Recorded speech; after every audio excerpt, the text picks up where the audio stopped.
반갑습니다. 대출학교 남상수입니다. 오늘은 전세 계약할 때 당시에 어떤 점을 주의해야 되는지 설명을 좀 드릴게요. 저희가 종잣돈을 모으는 것도 중요하지만 그 자금을 지키는 거, 이건 더 중요한 것 같아요. 그래서 전세 계약할 때 어떤 점을 주의해야 되는지 설명을 좀 드릴게요. 전세 계약할 때 당시, 그 다음에 잔금일날 어떤 걸 해야 되는지, 이 두 가지로 나눠서 설명을 좀 드릴 텐데요. 먼저 전세 계약할 때 당시 전에 저희가 그 집을 보고 나서 마음에 들면 가계약금을 입금하는 경우가 있잖아요. 근데 집에 와서 생각을 해보니까 그 집이 별로다, 그래서 난 계약을 취소하고 싶다, 이런 경우에 뭐 집주인분이 알겠다, 내 돈을 돌려주겠다라고 하는 경우도 있을 수 있지만 가계약금 입금한 것도 금액도 작지만 이거는 계약서를 작성한 거랑 똑같은 효력이 있기 때문에 난 돌려주지 않겠다, 이렇게 나오는 집주인이 있을 수도 있거든요. 그래서 혹시나 가계약금 입금하실 때도 내가 한 번 더 생각을 한번 해보고 신중하게 입금하시면 될 것 같아요. 우리나라에는 착한 임대인도 많지만 그렇지 않은 경우도 많이 있으니까 확인을 한번 하고 하시는 게 좋을 것 같고요. 그 다음에 계약서를 작성할 때 당시에 어떤 거를 확인해야 되냐, 먼저 첫 번째 등기부등본을 확인을 하셔야 되는데요. 등기부등본이 뭐냐면 부동산의 신분증 같은 역할을 해요. 그래서 그러면 등기부등본을 어디서 띄냐? 인터넷 등기소 사이트에서 띄는데요. 내가 집주인이 아니더라도 누구나가 발급이 가능해요. 주소만 알면 누구나가 발급이 가능하고, 그걸 어떻게 보냐면 발급을 받으시면 그 인터넷 등기소에서 발급을 받으시면 표제부, 갑구, 을구 이렇게 나뉘어요.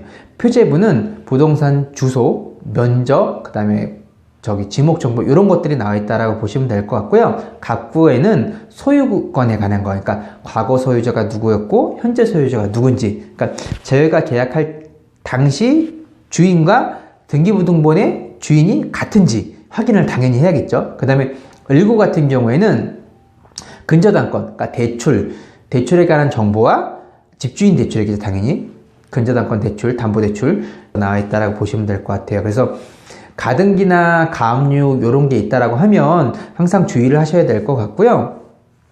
내가 대출이 있다, 요즘은 아파트 같은 경우는 집주인 대출이 거의 없는 경우가 대부분이고 대출을 조금 남겨놓은 경우가 있을 거예요. 근데 그런 경우에는 집값이 높은 경우 대출 조금만 남겨놨다, 그런 경우는 신경을 안 쓰셔도 되지만 단독 다가구, 원룸 이런 경우에는 대출 금액이 높은 경우에는 한 번 더 생각을 해보시면 될 것 같아요. 그래서 통상적으로는 저희가 집값의 70% 이상 대출을 받았다 그러면 위험한 물건이라고 생각을 하거든요. 그러니까 그런 건 조심하시면 될 것 같고요. 그러면 나 혼자 사는 주택 같은 경우 말고 여럿이서 사는 주택 같은 경우에는 저 말고 다른 분이 보증금을 하고 살고 계실 거 아니에요. 그분들의 보증 금액도 확인하셔야 돼요. 그래서 집주인의 대출 금액도 확인하고 선순위 다른 세입자의 보증금, 그 다음에 제 보증금을 확인하셔서 이걸 더 합친 금액이 집값을 너무 오버하거나 너무 초과됐다, 이런 경우에는 한 번 더 생각을 한번 해보시면 될 것 같고요. 그러면 다른 세입자의 보증금은 어떻게 확인하냐? 주민센터나 아니면 정부24 사이트에 들어가면 임대차 정보 제공 요청서라고 있어요. 그걸 거기서 그 서류를 출력을 하면 다른 세입자의 확정일자, 그리고 보증금이 얼마로 거주하고 있는지 사항을 다 보실 수 있다라고 보시면 될 것 같아요. 그래서 대출이 너무 많거나 아니면 다른 세입자가 이미 다 높은 금액에 살고 있다, 나는 또 거기서 또 후순위로 들어간다, 그러면 한 번 더 당연히 생각을 해보셔야겠죠. 그리고 저희가 전세 계약을 할 때 당시에 특약사항 같은 걸 많이 달아놓잖아요. 그 특약사항에 혹시나 어떤 부분이 하자가 생길 때 고쳐주기로 한 부분들 있잖아요. 그런 부분은 다 미리 명시를 좀 해놓으면 좋을 것 같아요. 왜냐면 저희가 화장실 갈 때랑 나올 때랑 다를 수도 있잖아요. 그리고 그런 부분들을 특약사항에 달아놓으면 집주인이 적극적으로 응해줄 확률이 좀 높거든요. 그리고 혹시 모르니까 내가 전입을 하기 전까지, 입주를 하기 전까지 집주인은 대출을 안 받기로 한다, 만약에 대출을 받는 경우 이 계약은 무효로 한다, 이런 특약사항은 달면 좋을 것 같고요. 만약에 내가 대출을 받는 게, 집주인이 대출을 받는 게 난 너무도 싫다. 그러면 공인중개사 사장님과 집주인과 협의를 해서 대출을 안 받기로 한다. 이런 거 특약사항으로 달아도 괜찮을 것 같아요. 물론 당연히 합의하에 그런 특약사항을 달아놔야겠죠. 그리고 단독 다가구 원룸 이런 건물 같은 경우에는 내가 불법 건축물인지 아닌지 확인도 하셔야 되거든요. 왜냐면 이런 경우가 있을 수 있을 것 같아요. 예를 들어서 내가 빌라를 입주를 하려고 했는데 거기가 건물이 증축이 돼서 전세자금 불법 건축물로 등재가 되어 있어서 전세자금 대출이 좀 거절되는 경우가 생길 수도 있거든요. 그러니까 그것도 당연히 확인하셔야 되지만, 내가 예를 들어서 내가 건물을 전세 계약하는 게 202호라고 가정을 한번 해볼게요.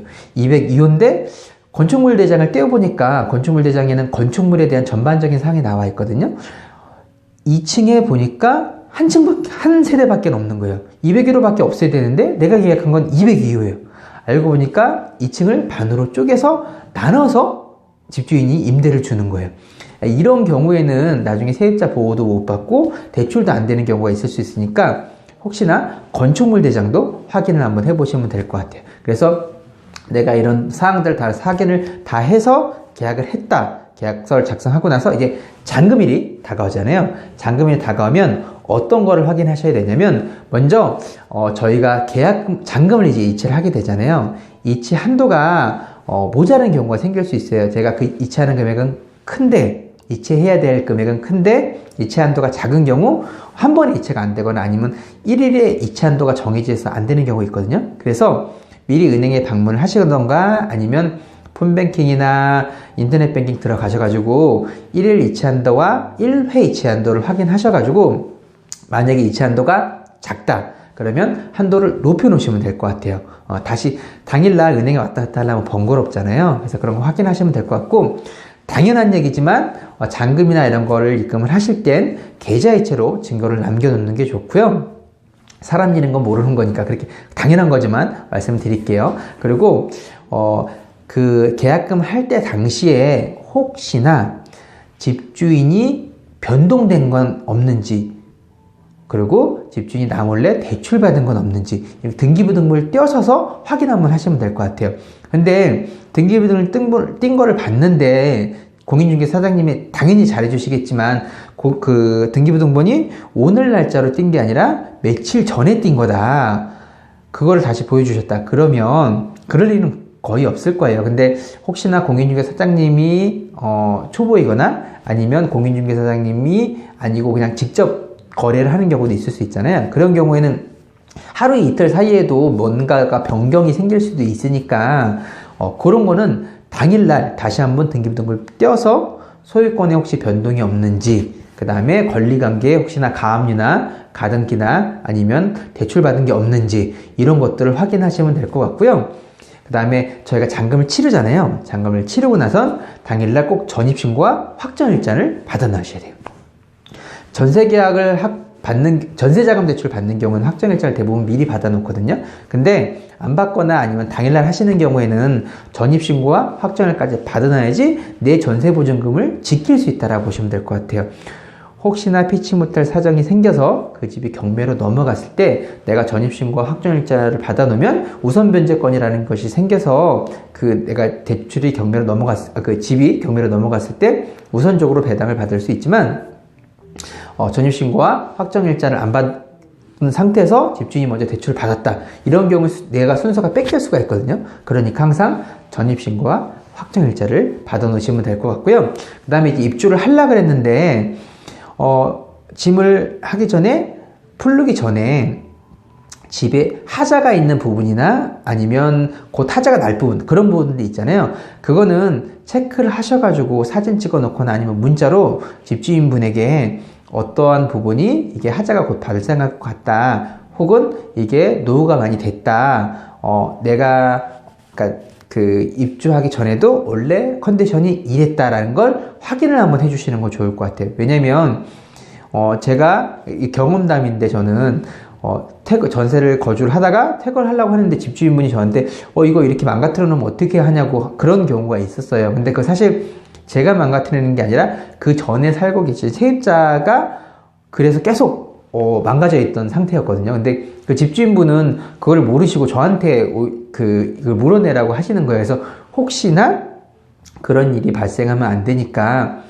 집에 하자가 있거나 아니면 노후가 됐거나 어떤 부분이 안 좋은 상태가 있다 그러면 사진을 찍던 문자를 집주인에게 보내서 이건 내가 그런 게 아니라 전에 살고 갔던 세입자가 이렇게 거주하고 있을 때부터 원래 그랬던 거다 알릴 필요는 있을 것 같아요. 그래서 서로 오해가 없게 하는 게 좋으니까요, 그렇게 하시면 될 것 같고요.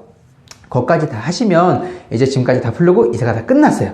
끝났는데 이제 걱정하실 건 없으시지만 혹시나 2년 뒤에 내가 전세 가격이 떨어질 게 불안하다, 아니면 2년 뒤에 뭔가 내가 이제 신규 아파트를 입주를 해야 되는데 여기서 보증금을 빨리 빼서 그 돈으로 들어가야 되는데 여기가 대출이 좀 있어가지고 불안하다, 이런 경우가 생길 수 있잖아요. 그런 경우에 전세 보증금 반환 보험이 있어요. 그걸 주택도시보증공사와 서울보증보험 이 두 군데에서 가입이 가능하거든요. 주택도시보증공사와 서울보증보험 여기서 보험이 가입이 가능하니까 이 보험에 가입하시면 혹시나 피치 못할 사정이 생겨서 집주인이 돈을 주고 싶어도 세입자가 구해지지 않거나 아니면 집주인분이 자금이 마련되지 않아서 내가 전세 보증금을 못 받고 있다, 이런 경우에 한 달이 지난 계약이 만료되거나 한 달이 지난 시점에 도시보증공사나 서울보증보험에서 먼저 저에게 전세보증금을 지급을 해줄 수 있거든요. 그래서 그런 것들이 불안하다라고 하시면 그것도 한번 검토를 한번 해보시면 될 것 같아요. 그래서 제가 계약할 때 당시에 어떤 사항을 주의해야 되는지 설명을 드렸고, 잔금일 때 어떤 부분을 확인해야 되는지 설명을 좀 드렸어요. 제 영상이 도움이 되셨다면 좋아요와 구독 부탁 좀 드릴게요. 이상입니다.